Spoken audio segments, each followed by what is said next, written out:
최근에 자주 전해드리는 것 같은데 한 다세대 주택에 혼자 사는 여성의 집, 뭐 또 그냥 집을 들여다본 것 이상이에요, 이번 사건은. 네, 영상을 보시면 참 실감나게 알아채실 수 있을 것 같은데요. 늦은 밤 모자를 눌러 쓴 남성이 한 원룸촌의 빌라 안으로 성큼성큼 들어갑니다.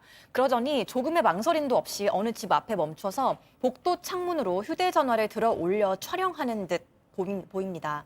안에서 인기척이 들렸는지 움찔해 자리를 피하고는 건물 밖으로 나와서 뒷짐까지 지고 유유히 걸어 나갔습니다.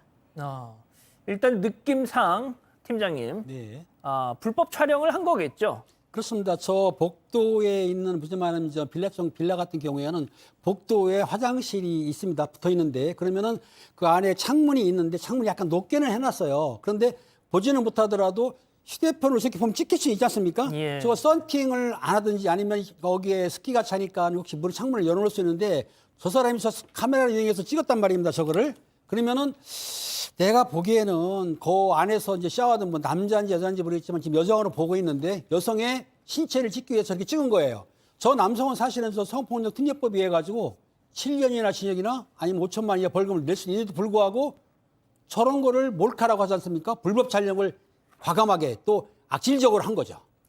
자, 일단 그 여성이 샤워를 하고 있었던 거예요, 저 순간에.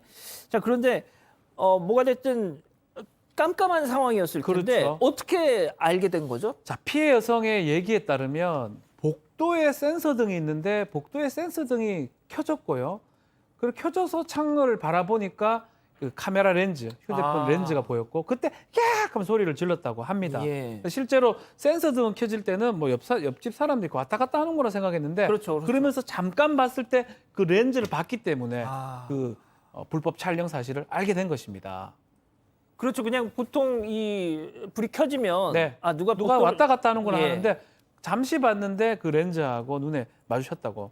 자, 지금 들켜서 지금 도망가는 거죠. 소리 도망가는 지르니까. 지금 상황이네요. 찍는 게 깍 소리 지르니까 이제 도망간 겁니다.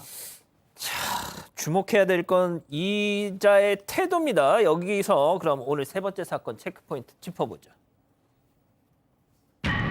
여유만만이라고 뽑아봤습니다. 저희가 왜 저렇게 제목을 잡았냐면 영상을 보시면 그 들키는 소리 지금 나가자. 어험 하면서 막 뒷짐지고 뭐 양반 걸음으로 지금 가고 있어요. 지금 팀장님. 그렇습니다. 아주 능숙하게 나가는데요. 사실상 저 남성이 저 시간대, 또 샤워하는 시간대를 알고 있었다고 봐야 돼요. 그리고 저 집에 여성분이 혼자 있다는 것도 알고 있어야 되기 때문에 찍는 거죠. 남성 찍지는 않았으니까. 그러니까 아마 미리 계획되고 준비됐었고 만약에 저 정도의 침착한 상황이라 한다면은 저런 수법으로 여러 건을 찍을 수도 있고 혹시 또 경찰이 잡아서 조사해서 확인하면은 저 불법 촬영의 전과도 저는 있다고 봅니다. 예. 그 정도의 태연한 몸짓이고 행동이라고 한다면 어떻든 미리 계획해서 그 여성 집을 확인한 다음에 몰카를 찍었던 거죠. 자, 보통 제가 그 영상 다시 한 번만 좀 보여주실래요? 아까 그거. 그러니까 보통 저런 상황에서 깍 하고 막 피해자가 소리를 지르고 그러면 정말 정신없이 주랭랑을 치는 게 그렇죠. 보통 일반적인 네. 상황일 텐데 저렇게 태연하게 정말 어디 동네 마실 가듯이 야 이게 도대체 어떻게 저런 침착함이 가능할까 좀 보면서도 지금 자, 박 변호사님 네. 다른 피해자 혹시 있습니까? 자, 저렇게 왜 태연하게 갖는 게 뭐 두 가지 정도 저 예상이 됩니다. 옆에 또 딴 사람들이 저기 보이진 않지만 있어서 그 사람들한테 이상하게 보일까 봐 있을 가능성도 있고요. 그게 아니라면 상당히 많이 반복했을 가능성이 있는 거예요.